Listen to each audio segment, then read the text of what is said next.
Nandito na naman tayo mga kapamilya sa garden namin. Naglilinis dahil marami ng mga damo. Tingnan nyo mga kapamilya. Yan sa harap ko. Nag-umpisa na ako paglinis.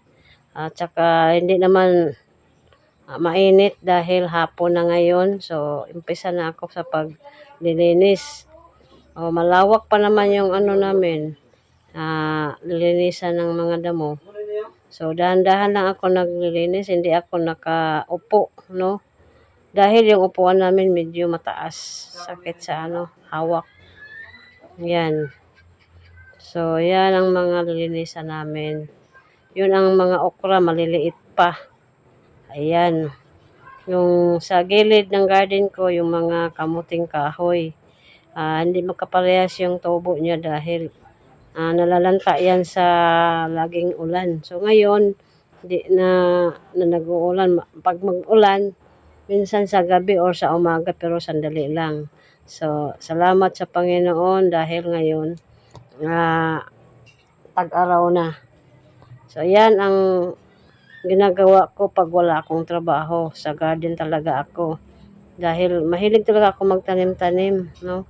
Kung ano yung plano ko, gagawin ko talaga mga kapamilya. So, kumusta nga pala sa mga viewers ko, mga followers, mga subscribers. Sana nandyan kayo sa mabuting pangangatawan, no? Mga kapitbahay namin, no? Nandito sa lugar namin na nandoon na sa ibang bansa. Kumusta kayo dyan? Ingat kayo sa trabaho nyo, no? Sana'y ang nasa mabuti kayong pangangatawan. Yun ang importante para makapagpatuloy tayo sa mga gawain sa bahay. Sa mga friends ko, mga OFW. Kumusta kayo? Shout out nga pala kay Annalyn Ong, yung kababata ko. Kumusta ka dyan? Kay Ate Daisy. Nandyan sa Arizona, USA sila. Magkapatid, no? Mga yan, mga kaibigan ko talaga man, mga kapitbahay dati. So, shout out ko rin si kapatid ko. Shout out, kumusta ka dyan, sis? Sana nandyan ka sa mabuting pangangatawan. So, malapit ka nang umuwi, magkita-kita na tayo. Si Annalyn Ong pala, magbakasyon sila. So, kita-kita tayo dito. Kumusta rin kay Arlene, yung kapatid ko nandyan sa Maynila. Shout out din kay Wing Bagnol, oh. Di ko na naano si Wing Bagnol. Nakikita sa FB.